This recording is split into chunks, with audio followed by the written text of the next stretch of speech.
बिस्मिल्लाहिर्रहमानिर्रहीम, अस्सलाम वालेकुम। प्रोग्राम मुकाबिल के साथ मैं हूं सरवत वली। आमिर मतीन साहब हमारे साथ स्टूडियोज़ में मौजूद हैं, जबकि रऊफ क्लासा साहब हमें वाशिंगटन से वीडियो लिंक के थ्रू ज्वाइन करेंगे। 2 दिन पहले हमने देखा कि फ़ौज की जानिब से सिविलियन हुकूमत पर नेशनल एक्शन प्लान में सुस्त रवि के हवाले से तहफ़्फ़ुज़ात का इजहार किया गया, जिस पर हुकूमती हलकों में खलबली मच गई थी। आज जो फैसले वज़ीर आज़म की ज़ेर सदारत आला सिक्योरिटी इजलास में किए गए हैं, उन फैसलों की अब क्या अहमियत रह जाती है और इन फैसलों के बाद आखिर नताइज क्या निकलेंगे, प्रोग्राम के पहले हिस्से में इस पर बात करेंगे। इसके साथ साथ चौधरी निसार की और पीपल्स पार्टी के रवैयों के ऊपर भी बात करेंगे। हम देख रहे हैं कि चौधरी निसार और पीपल्स पार्टी की नोक झोंक भी जारी है। बिलावल की जानिब से तो धमकी दी गई है चौधरी निसार को, या तो वो अपने अल्फाज वापस ले लें वरना लीगल नोटिस हासिल करने के लिए तैयार रहें। याद रहे, मुकाबिल में ही रऊफ क्लासा साहब की जानिब से इस खबर को ब्रेक किया गया था कि अयान अली और बिलावल के जो टिकट्स हैं वो एक ही अकाउंट से खरीदे गए हैं, और चौधरी निसार की जानिब से पीपल्स पार्टी के बारे में जो इंकशाफात किए गए हैं, उन इंकशाफात ने भी इस खबर की तस्दीक कर दी है। अयान और पीपल्स पार्टी का ताल्लुक आखिर है क्या और इस नोकझोंक का नतीजा आखिर क्या निकलेगा,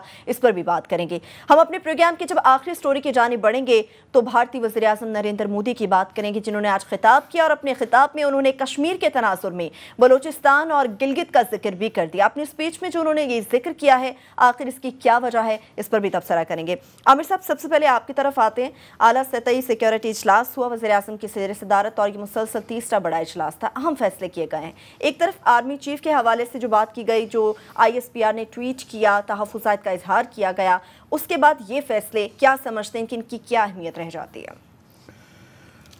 असल में आज की जो तफसीलात आई हैं कि जनाब एक नई वो जो टास्क फोर्स बनाई गई है, उसके इंचार्ज जो है जनरल जंजुआ साहब को बना दिया गया है। उससे ज़्यादा मैं समझता हूँ खबर परसों थी कि जब ISPR की तरफ से ये बयान आया कि नेशनल एक्शन प्लान पे सिविलियन हुकूमत की जो प्रोग्रेस थी वो सुस्त रवि का शिकार है और वो पूरी नहीं हो रही। तो ये बयान जो है, अगर वैसे किसी नॉर्मल मुल्क में आ जाए तो कोई ऐसी बात नहीं, फ़ौज और सिविल एक दूसरे के ऊपर कहते रहते हैं कि जनाब आपकी तरफ से नहीं हुआ नहीं है। मगर क्योंकि हमारे यहाँ एक तनाजुर है, उसका यहाँ पे एक तनाव की कैफियत है सिविल मिलिट्री में, और एक बैकग्राउंड पे जो है वो आर्मी चीफ की एक्सटेंशन का एक इशू चलता है, जिसके हवाले से इमरान खान ये बयान दे रहे हैं कि जनाब उनको एक्सटेंशन की ऑफ़र दी हुई है, कोई फील्ड मार्शल बना रहा है, कोई वो है, वो एक बैकग्राउंड में भी चल रहा है। उस तनाजुर में ये जो है ये एक बयान ज़ाहिर है यहाँ एक और आम 2 दिन से मचा हुआ था कि एक किस्म का बड़ा स्ट्रिक्ट बयान था। याद रहे कि लास्ट ईयर जब ये ISPR की तरफ से इस तरह का बयान आया तो बहुत ज़्यादा ले दे हुई थी कि जनाब ये काफ़ी लोगों ने अटैक किया था, बड़ी तनकीद की थी आर्मी के ऊपर कि जनाब इस तरह का बयान ये कैसे दे देते हैं, और ये देना था तो अंदरूनी मीटिंग में देना था। इस दफ़ा उस तरह का बयान नहीं आया। सो उस तनाजुर में आज की मीटिंग बड़ी इम्पॉर्टेंट थी। मगर अभी ये सिर्फ जो एक PR वाली जो एक पब्लिक प्रेस रिलीज आ गई है, इससे ये अंदाज़ा लगाना कि एक्चुअली मीटिंग में क्या हुआ, क्या ये तनाव ख़त्म हो गया, क्या ये सॉर्ट आउट मसाइल हो गए हैं, ये नहीं पता चलेगा। या तो 1-2 दिन शायद इंतज़ार करना पड़ेगा जब आर्मी की तरफ से शायद कोई नया बयान आए। मगर कुछ सवालात आज के जो हमें बताया गया है उसमें भी कुछ चीज़ें आ जाती हैं। फॉर एग्ज़ाम्पल ये बताया गया है कि जनाब अब जो है ना अमल दरामद बड़ा सीरियस है और प्राइम मिनिस्टर्स की खुद निगरानी करेंगे, और टास्क फोर्स का इंचार्ज जो है जनरल नासिर जंजुआ साहब को बना दिया है।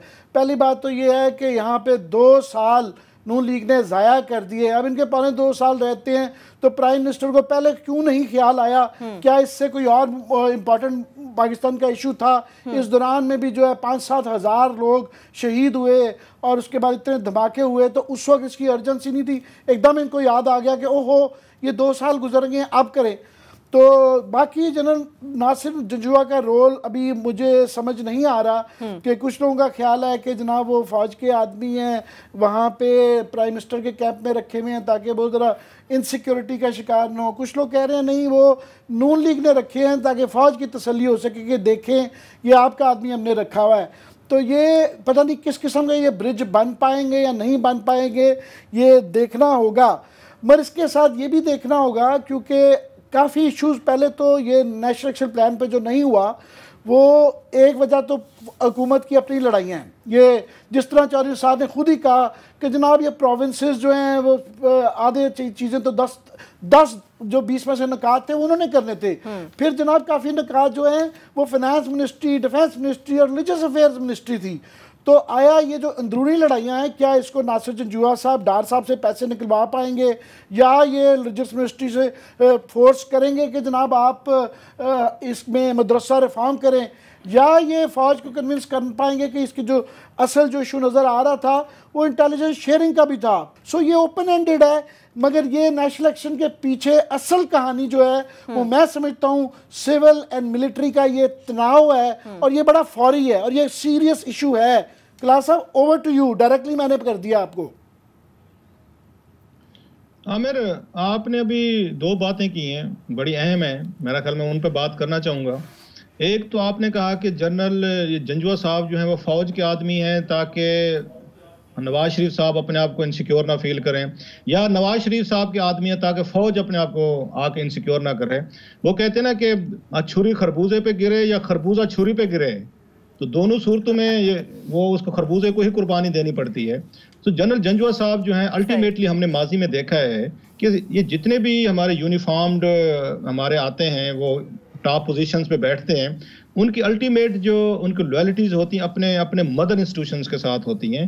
और हाँ, एक इसमें आप कह सकते हैं डेविएशन हुई थी और जिसके नतायज पाकिस्तान ने भुगते थे, जब जनरल ज़ियाउद्दीन भट्ट जो हैं उन्होंने अपनी लॉयल्टीज जो है नवाज शरीफ साहब के साथ उन्होंने आके चेंज कर ली थी और जनरल मुशर्रफ की जगह वो आर्मी चीफ लगने को तैयार हो गए थे। उसके नतायज खैर हमने देख लिया। लिहाजा अल्टीमेटली जनरल जंजुआ जो हैं वो GHQ के ही बंदे हैं। वो नवाज शरीफ साहब के मैं नहीं समझता कि वो उनकी सिंपथीज या उनकी जो होंगी वो नवाज शरीफ साहब के साथ होंगी। लेकिन ये ज़रूर है, मेरी जनरल जंजुआ से 1-2 मुलाकातें हुई हैं, मैंने उनको एक बेहतर एक अच्छा एक आर्मी ऑफिसर पाया है जो समझता है चीज़ों को, इतना हॉकिश भी नहीं है। एक उनकी अप्रोच जो है वो सिविल मिलिट्री रिलेशनशिप को बेहतर कर सकते हैं अगर उन पे दोनों इदारे जो हैं हमारे सिविलियंस और हमारा GHQ उन पे ट्रस्ट करे।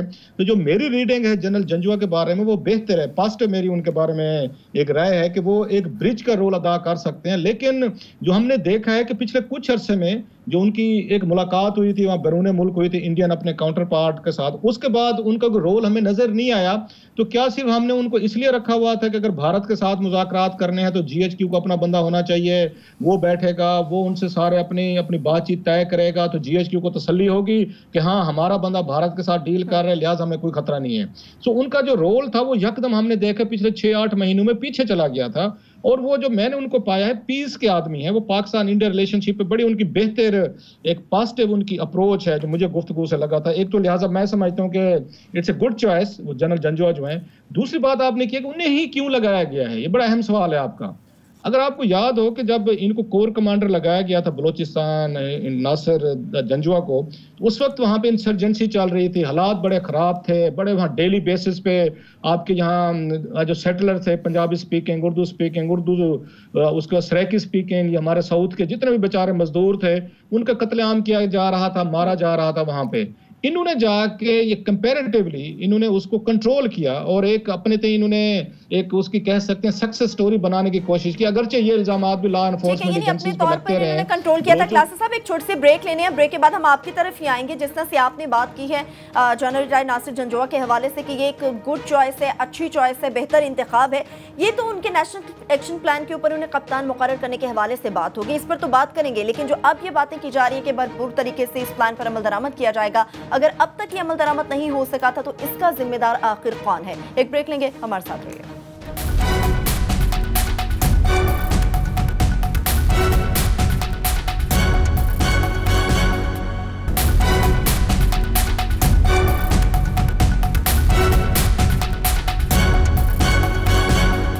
ब्रेक के बाद एक बार फिर से आपको प्रोग्राम में खुशामदीद कहेंगे। क्लासेस साहब, आप जिक्र कर रहे थे जनरल रिटायर्ड नासिर जंजुआ के हवाले से कि एक बेहतर चॉइस है, गुड चॉइस है, ये तो आपने बात कर दी, इसको आप कंटिन्यू रखें। लेकिन आपसे ये भी जानना चाहेंगे कि सारी सूरत हाल में चौधरी निसार हमें कहीं नजर नहीं आ रहे।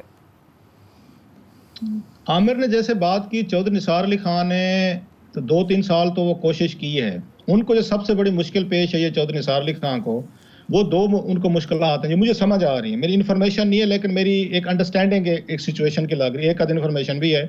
एक तो उनको इसहाक डार साहब ने पैसे नहीं दिए थे। 32 अरब रुपए का जो बजट बनाया गया था कि ये आपको चाहिए होगा।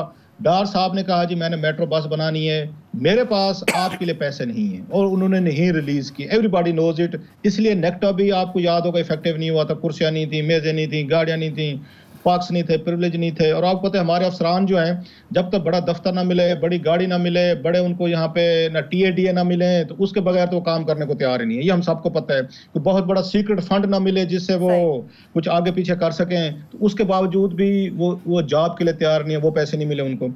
दूसरा जो उनको प्रॉब्लम आया है चौधरी निसार अली खान को, एक तो यहाँ पे मसले हुए हैं कि आपकी फेडरेशन जो है इस काबिल नहीं थी कि कोई अपने प्रोजेक्ट लॉन्च कर सकती। दूसरा उनके साथ सूबों ने तामुन नहीं किया, जो कि हमने डॉक्यूमेंट भी पढ़ा था, जो मेरे पास कुछ डॉक्यूमेंट्स हैं जिसमें बाकायदा ये लिखा हुआ है कि जब ये इन्होंने प्लान जो है सूबों के साथ शेयर किया कि आप इस पे अपना इनपुट दें, हमें गाइड करें कि आप कुछ इसमें बेहतरी चाहते हैं नहीं चाहते, तो किसी एक सूबे ने भी उन्होंने मुड़ के जवाब नहीं दिया इंटीरियर मिनिस्ट्री को कि आप कौन, आपकी आप हमसे क्यों बात करना चाहते हैं। सो टोटल इनको नॉन कोऑपरेशन जो है सूबों से भी मिला है, इनको फाइनेंस मिनिस्ट्री से मिला। लिहाजा चौधरी साहब वाज बाउंड टू फेल। ये कोई उनका फेल होना ये मेरे लिए कोई इतनी बड़ी कोई अगर खबर नहीं है। अब जो जंजुआ साहब जो हैं, ये दो चीजें हैं इसमें। एक तो मेरा ख्याल नवाज शरीफ साहब ये चाहते हैं कि हमारे पे इल्जाम लगता है कि शायद हम सिविलियंस डिलीवर नहीं कर सके, हम नेशनल एक्शन प्लान को हम कोई इफेक्टिवली इस पे इम्प्लीमेंट नहीं कर सके। जैसे आमिर साहब भी अभी उन पे तनकीद कर रहे थे, जो बनती भी है तनकीद उन पे, हम चौधरी निसार अली खान साहब पे भी करते हैं, हम कभी इसहाक डार साहब पे, कभी प्राइम मिनिस्टर साहब पे। उन्होंने कहा जनाब अगर ये बात है, अच्छा फौज का भी बयान आया था पिछले हफ्ते, आपको याद होगा, जिसमें उन्होंने यही बात की कि स्लो जो पेस है इट्स अफेक्टिंग उस ऑपरेशन जो ज़रबे अज़ब है।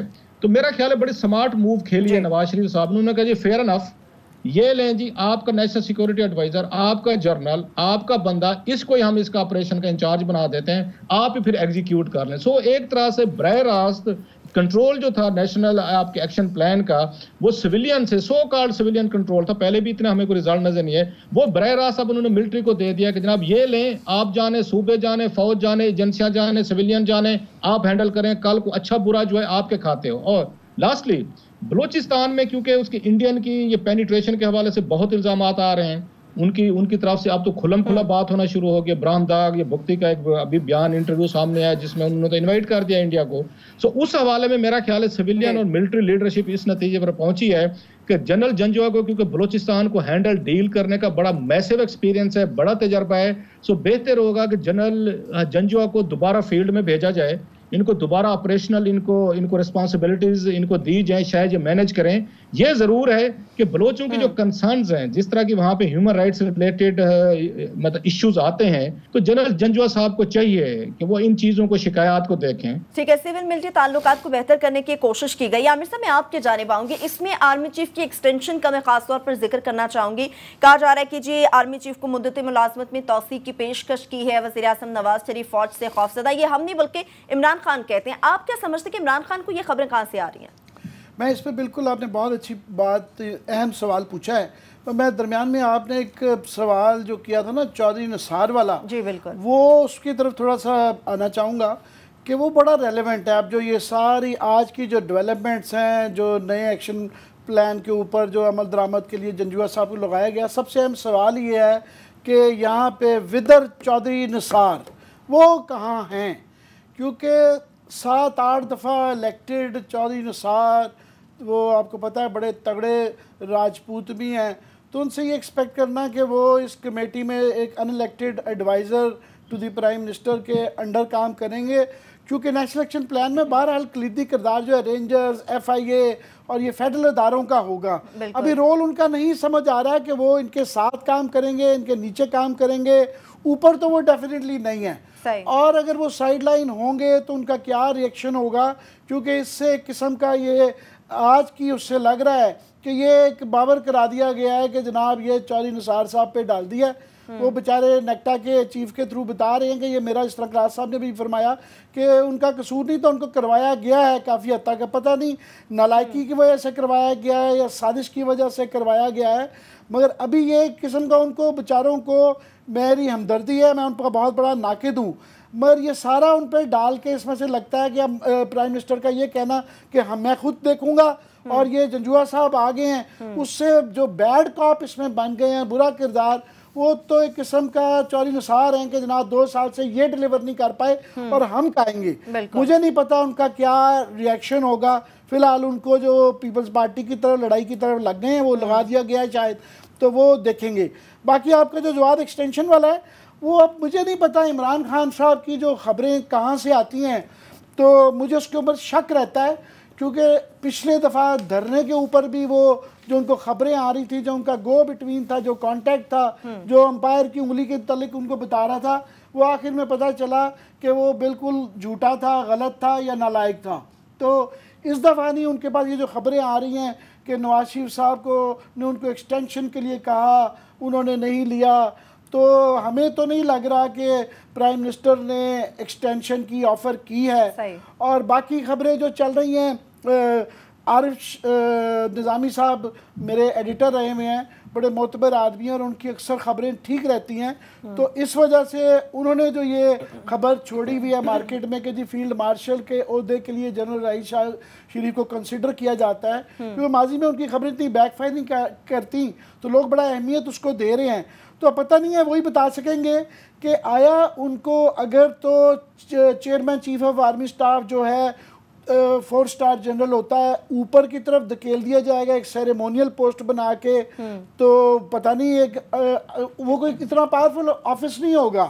तो दूसरा ये कि आया वो पता नहीं उनको जनरल राहिल को एक्सेप्टेबल होगा नहीं होगा, या ये तो मुझे तुक समझ नहीं आती कि एक तरफ तो एक्सटेंशन नहीं मिल रही, तो दूसरी तरफ आप कहें कि जनाब चीफ साहब को हम ऑल मोर पावरफुल, ज़्यादा अगले से ताकतवर फील्ड मार्शल भी बना रहे हैं और एक्सटेंशन भी दे रहे हैं। तो मुझे ये इसकी लॉजिकली बात कर रहा हूँ, मेरे पास कोई इन्फॉर्मेशन नहीं है, मैं सिर्फ उस पर अपना तजिया पेश कर रहा हूँ। क्लास साहब के पास शायद इससे बेहतर आजकल वो ना ईगल्स आए व्यू है इनके पास बाहर से। जी क्लास साहब, एक्सटेंशन के हवाले से आप क्या कहेंगे? मेरा ख्याल है कि ये जनरल रहील को इनकी उसमें ये नहीं आना चाहिए। ये खेल बड़ा पुराना है। आपको याद होगा जनरल क्यानी जो थे, जनरल क्यानी के साथ भी आखिरी दिनों में यही कुछ खेल खेला गया था। मेरे जैसे सहाफ़ियों के जरिए, कॉलम निगारों के जरिए, टीवी एंकर्स के जरिए खुद ही खबर उन्होंने वो छोड़ दी। जनरल क्यानी को हम एक्सटेंशन देने का सोच रहे हैं। जनरल क्यानी साहब ने भी एक जीप निकाली, जीप पे नवाज शरीफ साहब को बिठाया, वो भी सीरियस हो गए कि नवाज शरीफ साहब मुझे एक्सटेंशन देने वाले, उन्होंने सैर करवाई जीप पे। ये एजाज़ वैसे ये नवाज शरीफ साहब को भी है, इनको ही आर्मी चीफ जीप में वो ड्राइव करते हुए सैर सपाटे कराते हैं। बाकी किसी सूबे के वजीर आजम को ये मेरा ख्याल लग्जरी कभी ऑफर नहीं की कि हजूर आप भी बैठें, आपको भी कुछ सैर सपाटे कराते हैं। सो नवाज शरीफ साहब जो हैं ये ब्लफ करते हैं इन मामलात में, पर्टिकुलरली इस पे ये एक्सटेंशन के इश्यूज में। बंदे को एक आप इधर उधर से बातें उनको फैलाना शुरू कर दें कि हाँ जी हम दे रहे हैं, नहीं जी नहीं दे रहे, नहीं जी ऐसे कर रहे हैं जी, आपको फील्ड मार्शल बना देते हैं। अगर फील्ड मार्शल का ये आइडिया आया, मेरा ख्याल है एक तो आर्मी का इंस्टीट्यूशन खुद नहीं इसको एक्सेप्ट करेगा। जनरल रहील जैसे आपने कहा अनरेबल एक ऑफिसर हैं, वो खुद नहीं एक्सेप्ट करें। आपने फील्ड मार्शल बना दिया, साथ में आर्मी चीफ बना दिया, और जिस तरह से चौधरी निसार के हवाले से आपने भी बात की है क्लासा साहब, और आमिर साहब ने भी इस हवाले से बात की कि पीपल्स पार्टी के साथ नोकझोंक जारी है, ये मामला लफ्जी जंग से आगे बढ़ पाएगा या नहीं, और इस नोकझोंक का आखिर क्या नतीजा निकलेगा, इस पर बात करेंगे। एक ब्रेक बाद हमारे साथ रहिए।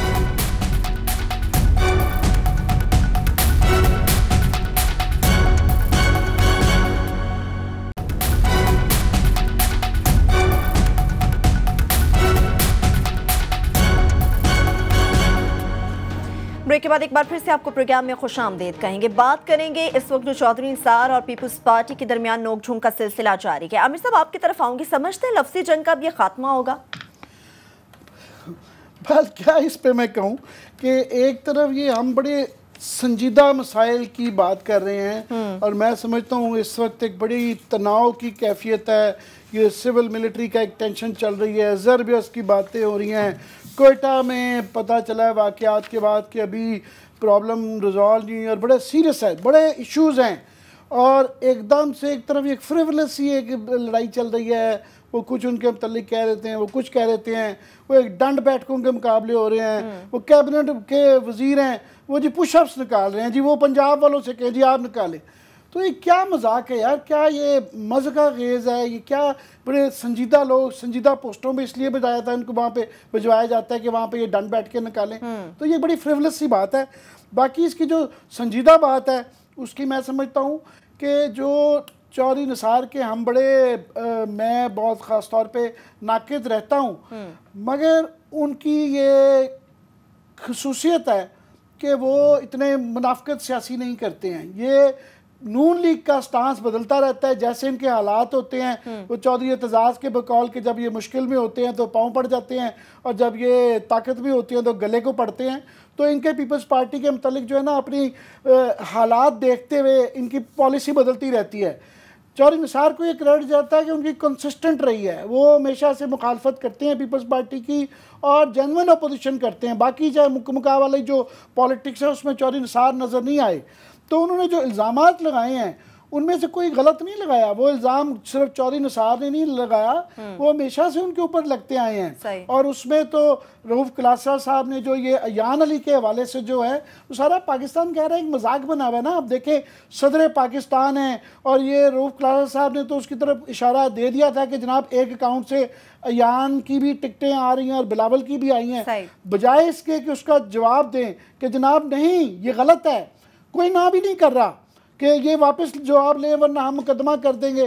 तो भाई करें, मगर इसका जवाब तो दें, इसकी एक्सप्लेनेशन तो दें, क्या ये सच है या झूठ है। अगर है ऐसा तो ये इसका क्या इंसान करे कि हमें एक प्रामा फशाए हम इस प्रोग्राम में करते रहे हैं इस तरह की बात कि सदर के वज़ीर, former law minister, senate chairman Khosa साहब जो हैं वो गवर्नर पंजाब रहे हुए हैं, अब वो अयान अली के वकील हैं। सारे पाकिस्तान को पता है कि किस लिए वकील हैं। तो चौधरी निसार साहब तो दबंग आदमी, उन्होंने खुल के वो बात जो हर एक के ज़ुबान पे लोग इशारों किनारों में कर रही थी उन्होंने खुल के कर दी है। अब जवाब दें। तो ये अब बिलावल साहब की मैं समझता हूँ बचपना ही मैं से कहूँगा कि वापस अल्फाज लें वरना हम मुकदमा कर देंगे। मैं क्या कहूँ इस पर, बचकाना बात है। या तो आप इसको अपने डैडी से पता कर लें कि डैडी वो उस अकाउंट से गए हैं पैसे अयान अली की टिकटों के कि नहीं है। सही। क्लासेस साहब आपकी तरफ आऊंगी, जो आमिर साहब ने बात की, क्या आप उससे इत्तेफाक करेंगे? और जिस तरह से इन्होंने कहा और आप भी हमेशा ये बात करते हैं कि चौधरी साहब दबंग किस्म के आदमी हैं, ये वही ऑपोजिशन है जिससे वज़ीर आज़म नाराज हो गई थी, ये ऑपोजिशन और मना कर ले आए थे। एतजाज़ एहसन के हवाले से बात आपने की थी कि कालीन खींच लिया जाएगा। समझते हैं कि चौधरी साहब को वज़ीर आज़म ने दूर जाने से रोक दिया, आगे बढ़ने से रोक दिया, तो फिर क्या होगा? नहीं, चौधरी साहब को नवाज शरीफ साहब नहीं रोक सकते, वेदर नहीं लाइक्स हिम और नॉट। और मेरी इतला यह है कि नवाज शरीफ साहब जो है चौधरी निसार अली खान को पसंद नहीं करते, और चौधरी निसार अली खान साहब ने भी कभी इस बात की केयर नहीं की जी नवाज शरीफ साहब की मैं गुड बुक्स में हूँ, मैं बैड बुक्स में हूँ, वो मुझे अच्छा समझते हैं, मुझे बुरा समझते हैं। उन्होंने कभी दावा भी नहीं किया नवाज शरीफ साहब के साथ अपनी दोस्ती का, अंडरस्टैंडिंग का। हाँ, उनकी दोस्ती शहबाज शरीफ साहब के साथ रहती है, दोनों मिलकर जो वारदातें डालनी होती हैं, वो GHQ की पतली गली से मुलाकातें करनी होती हैं, वो जनरल कियानी साहब से उनकी खुफिया मुलाकातें हों या जनरल रहील साहब से मुलाकातें हों, तो उस काम के लिए वो शहबाज शरीफ साहब और चौधरी निसार साहब वो रखे हुए हैं उन्होंने। नवाज शरीफ साहब ने अच्छा करें बुरा करें वो जाने, उनका काम जाने। दूसरी बात जो अभी आज बिलावल ने की है ना कि हम आपको लीगल नोटिस भेजेंगे, मेरा ख्याल बिलावल का कसूर नहीं है। बिलावल को इस लड़ाई में नहीं पड़ना चाहिए। उसकी रीजन है, बिलावल को बहुत सारी चीजों का नहीं पता, या उनके अब्बा हजूर उनको नहीं बताते, या उनकी पार्टी के लोग उनको नहीं बताते। अगर इन्होंने ये पलंदा खोला ना, जो मेरे पास बड़ी क्रेडिबल इंफॉर्मेशन है जो मैंने वो शेयर भी की थी, आपको पता है 9 जून के शो में, कि FIA ने इन्वेस्टिगेशन में जरा थोड़ी सी बिलावल की अंडरस्टैंडिंग के लिए कि आप लीगल नोटिस भेजने से पहले कुछ चीजें जरा देख लीजिएगा कि उससे कोई बड़े स्कैंडल में ना फंस जाए पीपल्स पार्टी या जरदारी साहब के क्रोनीज जो हैं। अगर इन्होंने उनको चैलेंज किया ना, मेरा ख्याल है हमारी इंफॉर्मेशन को या बाद में जो चौधरी साहब कह रहे हैं, FIA ने तहकीकात शुरू की थी अनवर मजीद के खिलाफ। अनवर मजीद का बात कहते हैं जी वो बड्डी हैं, उनके जरदारी साहब के 2-4 ने मुझे करेक्ट किया जी, बड्डी नहीं है, बड्डी बहुत बड़ा एक ना प्रिविलेज पोजीशन है। वो जरदारी साहब के फ्रंट मैन है, मतलब उनके बिहाफ पे मार धाड़ लेन देन आगे पीछे करते रहते हैं वो। जब FIA ने इन्वेस्टिगेशन शुरू की, मैं जरा थोड़ा क्लियर कर दूं, पाकिस्तान के लोगों को ना बड़ी थोड़ी सी कंफ्यूजन हुई है जी, एक अकाउंट से पेमेंट हो रही है तो कौन सी बड़ी बात है, वो किसी की भी हो सकती है। वो ये हुआ है कि जब FIA ने इन्वेस्टिगेशन लॉन्च की है, एंड आई होप कि चौधरी निसार अली खान साहब के पास FIA की रिपोर्ट मौजूद है, उसमें यह इंकशाफ किया गया था कि ये अनवर मजीद जो हैं इनके कोई 20 बिलियन रुपीस की ट्रांजैक्शन हुई हैं, 20 अरब रुपए की। वो 20 अरब रुपए के जो बैंक अकाउंट से मुख्तलिफ इन्होंने बेनामी कंपनियों पे नाम पे, कहीं पे अपने नाम पे, कहीं किसी के नाम पे इन्होंने बनाए हुए थे। अब ड्यूरिंग द इन्वेस्टिगेशन जब एफआईए ने की है तो एक बैंक अकाउंट ऐसा मिला है जो ट्रैवल एजेंट था, जो उन बिलावल भुट्टो की टिकटें जिससे ली जाती थी और उसको जिस अकाउंट से चेक के जरिए पेमेंट होती थी जनाब, उसी अकाउंट से बिलावल की भी पेमेंट की गई थी, जो उनकी टिकटें खरीदी गई थी और ट्रैवल एजेंट को जो पैसे दिए गए थे उसी ही बैंक अकाउंट से सेम अनवर मजीद साहब का जो है, जो एफआईए ने उनको पकड़ा है उनके अकाउंट, उसी से उस अयान अली की टिकटें भी गई हैं। स्टोरी ये है कि ये अनवर मजीद के बैंक अकाउंट से बकौल उसके एफआईए की इन्वेस्टिगेशन के ये बिलावल की भी टिकटें वहां से ये खरीदी गई हैं, पेमेंट हुई है, अयान अली की भी हुई है। सो ये स्कैंडल है जो लोगों के लिए मुश्किल हो जाएगा उसको एक्सप्लेन करना पीपल्स पार्टी के लिए। ये तो जाएंगे ना अयान अली की टिकटों का दिफा करने, आगे से 20 अरब रुपए इनके गले पड़ जाएगा। वो कहते हैं ना, गए थे वहां पे ये नमाज बख्शवाने गए थे तो आगे से रोजे भी आप पे फर्ज हो गए थे, तो ये हिसाब होगा पीपल्स पार्टी के साथ। ये जरा भेजें चौधरी साहब को नोटिस, तो चौधरी साहब ने आगे 20 अरब रुपए का स्कैंडल इनके मुंह पे मारना है कि हजूर अयान अली को तो एक तरफ रखें, ये जरा अनवर मजीद साहब जो हैं ये 20 अरब रुपए इनके पास कहां से आया, इनकी सारी ट्रांजैक्शन होगी। लोग डॉक्टर आसिम हुसैन को भूल जाएंगे, डॉक्टर आसिम हुसैन को भूल जाएंगे अगर अनवर मजीद पकड़ा गया और अनवर मजीद की सारी ट्रांजैक्शन सामने लाए। मुझे एक ही गिला है, एक ही शिकायत है सबसे बड़ी चौधरी साहब से, जिसकी वजह से मैं उन पर ट्रस्ट नहीं कर सकता कि चौधरी साहब वो स्कैंडल भी पकड़ते हैं, वो रहमान मलिक के स्कैंडल भी पकड़ते हैं, वो उनके पासपोर्ट स्कैंडल हो, उनके खुफिया उनकी वहां से सीक्रेट फंड से वो मार धाड़ करते हैं, वो जेवरात खरीदते हैं, वो वहां टेररिज्म के फंड यूज करते हैं, अपने पीएस को वो 2-2 करोड़ रुपया कैश दे देते हैं सीक्रेट फंड से, लंदन के 2 करोड़ की टिकटें ले लेते हैं रहमान मलिक, और बड़े उनके ब्लू पासपोर्ट उनके स्कैंडल आते हैं, उनका सेफ सिटी प्रोजेक्ट का स्कैंडल आते हैं। चौधरी साहब क्या करते हैं, वो थोड़ी सी थ्रेट कर देते हैं, बता दूंगा मैं, अगर आपने कुछ कहा तो मैं आपकी चीजें एक्सपोज कर दूंगा। अभी सेम उन्होंने ये काम किया है, उन्हें पता है कि अनवर मजीद के 20 अरब रुपए के उनके बैंक्स की उनकी डिटेल्स इनके पास हैं। ये तो छोटी सी अमाउंट है, ये जो अयान अली और बिलावल की टिकटें हैं ये तो छोटी सी अमाउंट है। जब 20 अरब रुपए का अब आप ये खोलेंगे ये पलंदा, तो बिलावल बेचारे को तो नहीं समझ आएगी कि ये क्या हो रहा है। सो चौधरी साहब जरा मेहरबानी फरमाएं, वो ब्लैक मेलिंग मत करें कि खुर्शीद शाह की फाइल मेरे पास है, चौधरी एतजाज की मेरे पास है, रऊफ की मेरे पास है, आमिर मतीन की मेरे पास है, मैं बता दूंगा, कह दूंगा।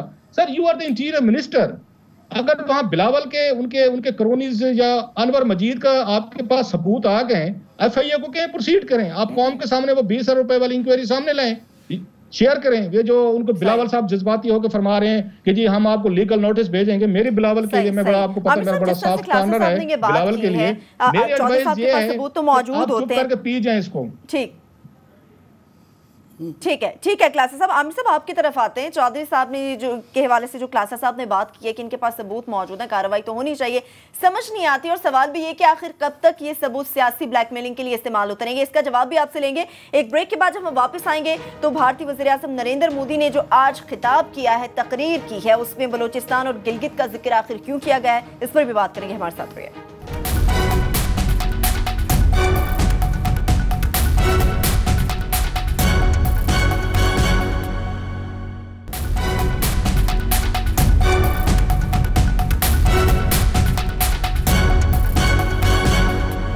ब्रेक के बाद एक बार फिर से आपको प्रोग्राम में खुशामदीद कहेंगे। 15 अगस्त है आज, और आज भारतीय वज़ीर-ए-आज़म नरेंद्र मोदी की जानिब से जो स्पीच की गई है उसमें देखा गया है कि बलूचिस्तान और गिलगित का जिक्र किया गया। आमिर साहब आपकी तरफ आऊँगी, क्या समझते हैं कि ये जो स्पीच की गई इसका मकसद क्या वाकई कश्मीर से तवज्जो हटाना था या पाकिस्तान को उकसाना था? मेरा ख्याल है कि समथिंग ऑफ बोथ थिंग्स, कि मोदी साहब जो है मेरा ख्याल है इस वक्त बुखलाहट का शिकार हैं कि इंडिया से जो कश्मीर में जो ये इंडिजिनस है ये खुद ही हुई है, इसमें हमारा कोई शुक्र है पहली दफ़ा कि हमारा कसूर नहीं है, और ये इंडिया के अंदर भी इस बात का इकरार है और तमाम बैनुल अक़वामी जो सर्कल्स हैं वो भी मानते हैं इस बात को कि ये उनका अंदरूनी इंडिजिनस कश्मीर से मसला शुरू है। अभी परसों मोदी साहब वहाँ कश्मीर गए हुए थे और वहाँ पे उन्होंने बड़ा एक तमतराक से एक तकरीर की कि जनाब हम इंसानियत, कश्मीरियत और जमहूरियत के पैराए में करेंगे। पता नहीं कौन सी वहाँ पे वो इंसानियत कर रहे हैं कि जब पैलेट गन्स और जो है ना इस तरह के छर्रों वाली बंदूकों से लोगों को अंधा किया जा रहा हो, तो मेरा ख्याल है उनसे वहाँ पे कश्मीर का हैंडल नहीं हो रहा, तो वो पाकिस्तान को उकसाना भी चाह रहे हैं और उसको ज़बरदस्ती जो है इक्वेट कर रहे हैं बलूचिस्तान से, जो कि उनको पता भी है कि ये डिस्प्यूटेड एरिया नहीं है, इसकी कश्मीर की एक और सिचुएशन है।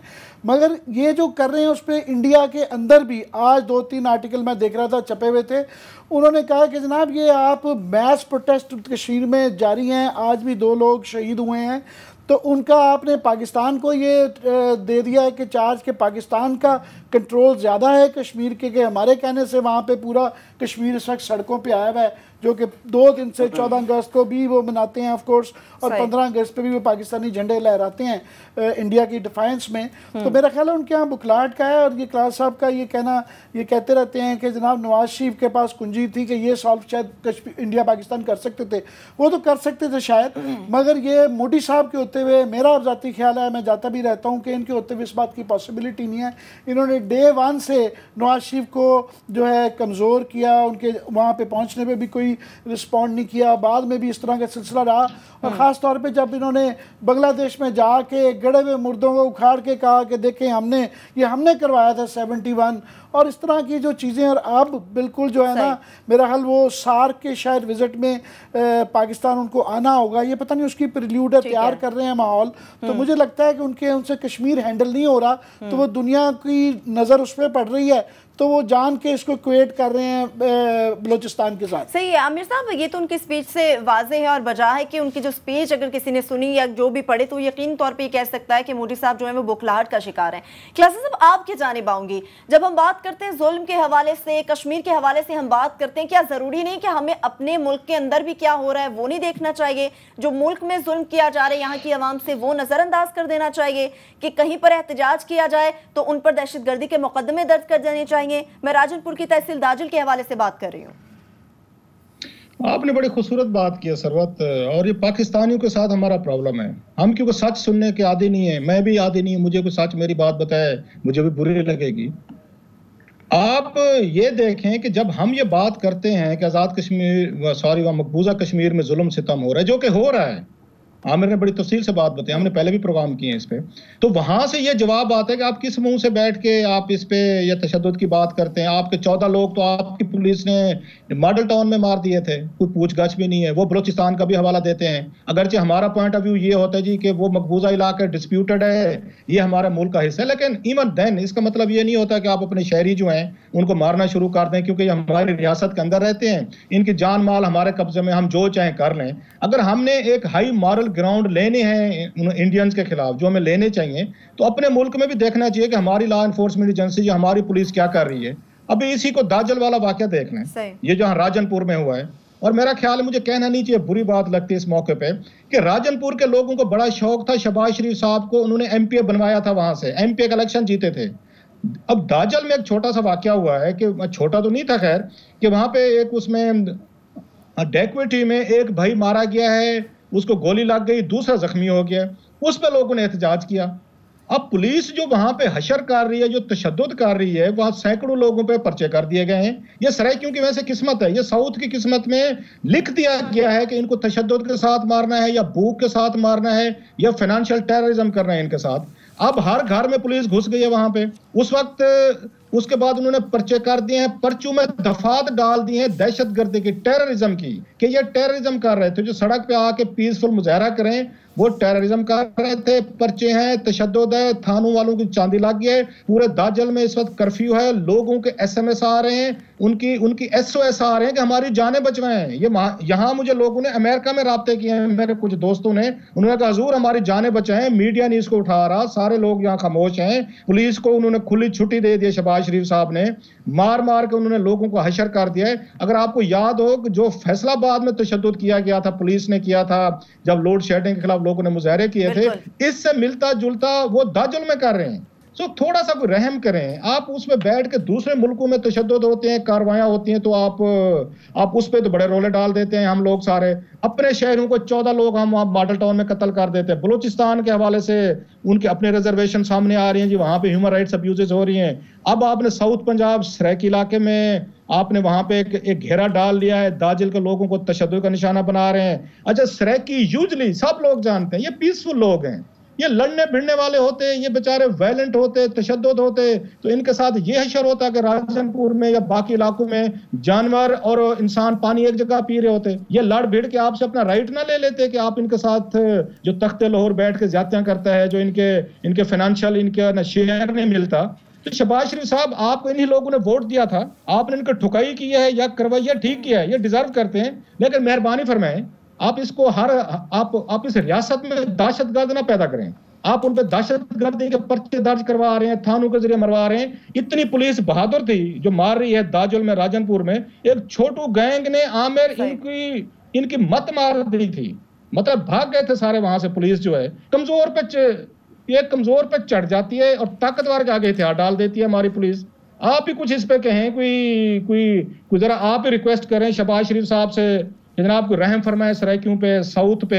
एक पैसे नहीं देते, डेवलपमेंट नहीं देते। अब आपने दहशतगर्दी के एक पर्चे भी वहां उन पे करने शुरू कर दिए हैं। अब दहशतगर्द ना पैदा करें साउथ में सर।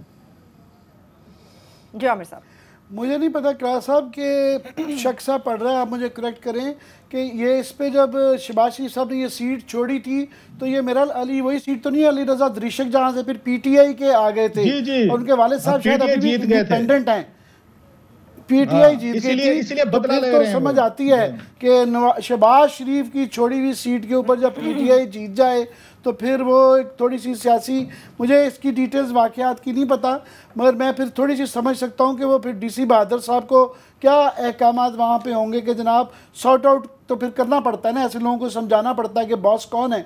तो ये ज़ाहिर है उसको एक कंडेम ही कर सकते हैं। तो मेरा तो आपको पता है शहबाज शरीफ साहब से हमेशा एक गिला रहता कि पुलिस को, इंतज़ामिया को ठीक नहीं करना, इस्लाहात नहीं करनी, उनका कुछ नहीं करना, बीच में से एक डॉल्फिन फोर्स बना देनी है और उसको ऊपर तस्वीरें, उसकी फ़ोटो बड़ी बड़ी आला जो है ना मोटरसाइकिलों पे गर्मियों के अंदर हेलमेट और वो जो है ना अजीब से कपड़े पहन के सारा फोकस लाहौर की सड़कों पे उस पर आ जाता है। चीज़ों को, मसलों का हल ना करना। इसी तरह उन्होंने एजुकेशन में किया हुआ है कि वो दानिश स्कूल बना दिए हैं, पूरी एजुकेशन ठीक नहीं की है। एक्चुअली एजुकेशन पहले से भी नीचे जा चुकी है। यही हेल्थ का है कि एक दो जगह पे बड़ा अलग किस्म की मशीनरी लगा के एक आधे हॉस्पिटल में फीता काट देंगे, हेल्थ का भी कुछ नहीं करेंगे। सो ये उनका एक तरीक़ाकार है कि ये जिसकी वजह से उनको नज़र नहीं आता कि मुज़ाफ़ात में, छोटे शहरों में, या ये जो लाहौर से बहुत दूर, ये तो बॉर्डर पे है, ये तो बलूचिस्तान का ही वर्चुअली हिस्सा है राजनपुर, कि वहाँ लोगों के साथ क्या हो रही है दिन रात, ये थाना कचहरियों में क्या किया जा रहा है। पुलिस वालों के ख़िलाफ़ वो कैंपेन बना देते हैं कि ये भी इंसान है।